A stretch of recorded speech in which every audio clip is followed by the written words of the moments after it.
नमस्कार, मी सुकन्या कुलकर्णी मोने.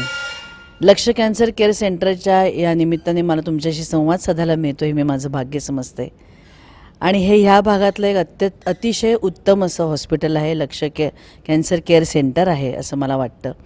आणि तिथले सगळेच डॉक्टर आणखीन नर्सेस आणि सगळेजणं अतिशय मनापासून काम करतात. त्यांना हे काम अजून वाढवायचं आहे. खरं तर कॅन्सर हा आपल्या भारतातून नष्ट व्हायला हवा आहे, पण तो कधी होईल माहिती नाही.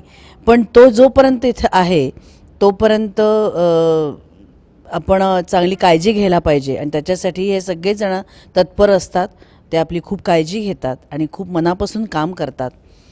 जसं आपण केमोथेरपी किंवा कॅन्सर हे म्हटल्यावरती घाबरायला होतं, थोडंसं भीती वाटते आणि आपण त्याच्याकडे दुर्लक्ष करतो किंवा तिथपर्यंत आपण जात नाही. पण तसं करू नका. आणि तसं केलं तर तुम्ही अजून कॅन्सरच्या जवळ जाल. पण आपण त्याची भीती मनातून घालवून टाकली आणि ह्या सेंटरमध्ये आलात की तुम्हाला कळेल की ती भीती आपोआपच नष्ट होईल, दूर जाईल. कारण मुंबईसारख्या ठिकाणी खूप रांग लावायला लागते, खूप गर्दी असते आणि खूप मोठी मोठी हॉस्पिटल्स बघूनसुद्धा आपल्याला भीती वाटते आणि तो खर्च बघून आपल्याला भीती वाटते. आणखीन मग आपण त्याच्यापासून लांब जातो. पण इथे तुम्हाला तुमच्या गावातच इथे तुम्हाला एक खूप छान ट्रीटमेंट मिळते. फक्त केमोथेरपीसुद्धा तुम्ही इथे घेऊ शकता. उत्तम डॉक्टर्स आहेत, उत्तम तुमची केअर घेणारे केअरटेकर्स आहेत. तर ह्याचा फायदा तुम्ही घ्यावा जास्तीत जास्त असं मला वाटतं. आणखीन त्यांचा उद्देश खूप चांगला आहे. आणखीन फक्त इथेच नव्हे, पिंपरी चिंचवडच नाही तर त्यांना अजून खूप मोठं व्हायचं आहे. नाशिकमध्ये सेंटर उघडायचं आहे, औरंगाबादमध्ये सेंटर उघडायचं आहे, असं अनेक ठिकाणी सेंटर्स उघडायचे आहेत. आणि त्यांचं काम इतकं चांगलं आहे म्हणूनच त्यांना इतकं यश मिळतं असं मला वाटतं. आणि ह्याच्यामध्ये फक्त पैसा कमवायचा आहे हा त्यांचा उद्देश नाही आहे.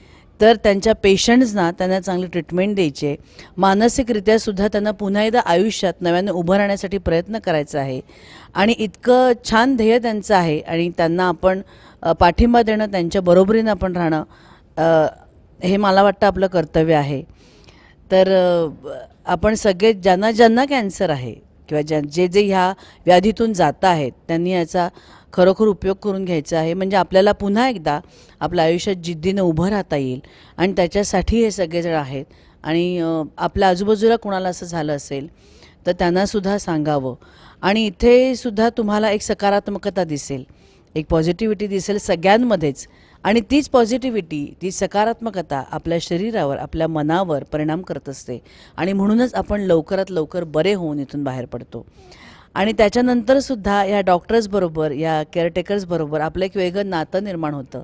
आणि ते नातं जपण्यासाठी ते डॉक्टरसुद्धा प्रयत्न करत असतात, तसेच पेशंटही करत असतात. आणि हे नातं फार वेगळं असतं आणि तेच आपल्याला जास्त आत्मविश्वास देऊन जातं. इथे नुसतंच लिहिलेलं नाही आहे की कॉन्फिडन्स देतं, तर खरंच ते आपल्याला आत्मविश्वास देतात पुन्हा एकदा नव्याने आपलं आयुष्य सुरू करण्यासाठी. तर असं हे लक्ष कॅन्सर केअर सेंटर आहे. त्यांना माझ्याकडून हार्दिक शुभेच्छा.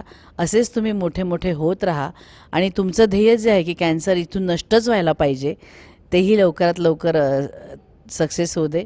तुम्हाला सगळ्यांना पुन्हा एकदा शुभेच्छा.